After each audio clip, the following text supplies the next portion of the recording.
Hello, my name is Sarah Niles. This is a series concerned with abuse dynamics, behavioral dynamics, why people do what they do, why the narcissist is a narcissist, what you can do about it, and all of the effects and impacts on children when they live in dysfunctional homes. This is a series. And what makes me the expert?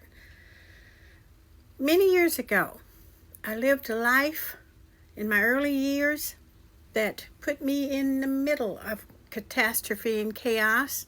I was abused, mistreated, given away, raised in a beautiful environment for a short period of time. It all came crumbling down, so I became an abuse victim myself, and I raised children in it. And why did she stay? Why did I stay for almost 15 years? I ended up running for my life because it was a family annihilator I had. If they can't have you, nobody's living. It's that simple. That's a promise from them. So once when I was in court as an expert witness, they asked me, what makes you an expert? Did you read a lot of books? This was the smart alecky attorney. No, I lived it. And that is not what I'm going to primarily focus on. I'm an author. I've written books about all of these things that I speak about. And if you check my link tree, you'll see what I normally speak about on here on TikTok. But the main reason I'm making these series is because understanding and knowledge is what opens your eyes. 12 years into an abusive relationship, while I was also in a religious cult, it says wait on G-O-D. You have to watch your words on TikTok. You know, things will get better. Be submissive, all that stuff. 12 years in of hoping and wishing, when this roller coaster behavior goes from horrible to wonderful and a little bit of normal in between, 12 years in, I realized something. And I realized it because I was looking for information to help my abuser, who happened to also have childhood abuse issues, as many abusers do, post-traumatic stress disorder from Vietnam, and a bee-headed attitude towards women, a sense of entitlement and toxicity and resentment and anger. All of this, 12 years in. I was doing research to help him, because he had been diagnosed for the first time with post-traumatic stress disorder, which was a new thing around 1980. As you can tell, I'm older than most of you, I'm pretty sure. I was born in the 50s. So in 1982, the PTSD diagnosis was given to Vietnam vets, post-traumatic stress disorder. It means that once you get out of the danger, then you relive the feelings. While you're in the danger, you don't relive the feelings because you're busy surviving. That's what's called post-traumatic stress disorder. But that early in the game, there was no way to know all of this. So in the process of researching it, I discovered that his abusive cycles were also behavioral patterns that were repeated deliberately. And as years go by, you realize these patterns are continually repeated the same way by almost all abusers of all types, all genders, all ages. They repeat these patterns. And 12 years in, when I realized he repeated patterns, that his abuse was deliberate, that hoping and wishing was useless, I woke up. That is the most dangerous time in an abusive, extremely abusive and controlling relationship. For the malignant, sadistic narcissist with dark triad traits, there's a difference in narcissism. From one end to the other, the worst end, or the ones that do serious harm to many people and they don't have a conscience. And when they promise to do away with you, you might as well start picking out your coffin. 12 years in, I realized this in one reading with one book at about 2 in the morning, and I went, aha. And it was at that moment I realized knowledge is what wakes you up. It's kills the wishing and the hoping when you realize that what's going on around you isn't just some anomaly, it is a pattern, it's deliberate. And then years later you realize there's a reason for this deliberate behavior, a reason why they control you, a reason why they get worse as they get older in most cases, and a reason why the ones that are worst of all will annihilate everybody to win, quote, to have the last say, to feel like they're important and powerful. Otherwise, they feel like they're nothing. Now, my background includes more than personal experience. Once I woke up, I did not escape then, but my behavior changed. And when your behavior changes, abusers notice it. It doesn't matter if it's your narcissistic child, your narcissistic partner, girlfriend, husband, whoever. Once they see your behavior change, they realize they don't have the same control that they once had. They start to panic. They do things to get it back. They'll try multiple ways to get it back, from super nice, I'm going to go to counseling. That's one of their favorite promises.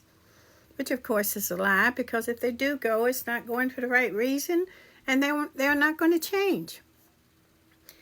And then there is the I'll make you change. I will scare you back. They threaten you with things that they may never have threatened you with. In my case, to eliminate all 5 of my children, his children too, if I dared to leave him. And he meant it. There are 4 to 5 DV homicides a day in the United States, and that's underreported. 4 to 5. That means while we're talking here, people are losing their lives, and hundreds of thousands are being abused, beaten. Millions are being emotionally and psychologically annihilated. Tens of millions of children are being abused and broken, even if it's only by witnessing this horrible cruelty and torture in their own homes. And most mothers or fathers, because when I said 4 or 5 DV homicides a day, one of those is always a male.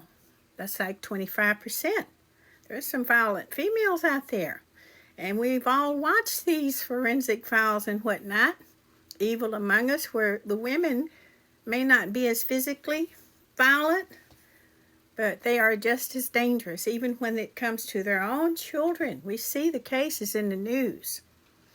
So, here we're faced with all this horror, all of this catastrophe, an increase in narcissism, increase in mental illness, increase in prison cases where people who were abused end up in prison, which is quite often. And a person who has a propensity towards mental illness, if they're raised in a climate where there's no safety, the mental illness will display earlier and become stronger. That's been researched. That's another thing. When I was an expert witness in court, you used a Daubert standard. That simply means that you base your information on experts, a body of empirical data, body of work. So what you say needs to have some background.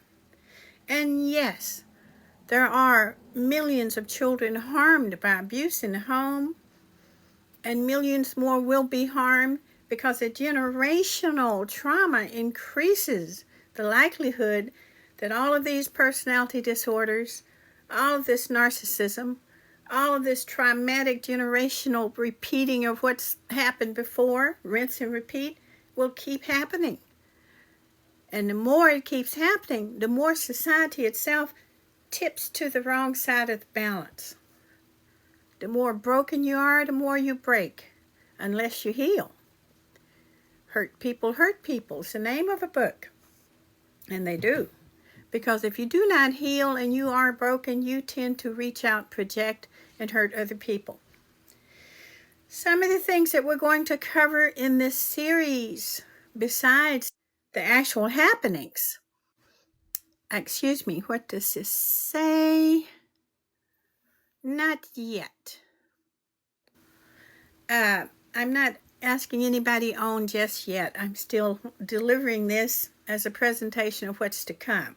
Later on, you'll be most welcome. In fact, I'm going to send out an invitation to everyone listening. If you have been abused, you have suffered trauma, you're in it now, you were a childhood victim, you have special expertise or information, and later on, when I go live, I will start announcing it. You will be welcome to join in certain events.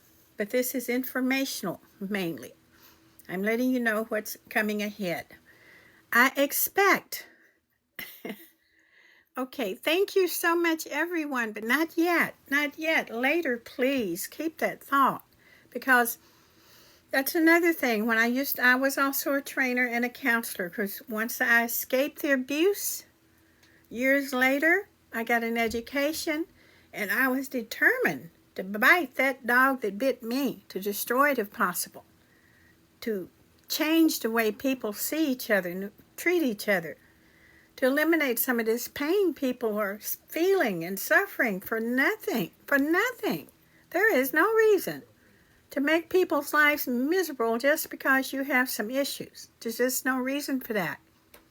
But it continues to happen, and it's not going to stop until we, who are not the perpetrators, are awake and aware to those who are. We who are the parents, until we can actually see what's happening to our children. Because when you're in the middle of a storm, out in the middle of an ocean, in a little bitty boat, you don't have any idea what's going on land or what's going on in the boat half the time, because you're too busy trying to survive and stay afloat.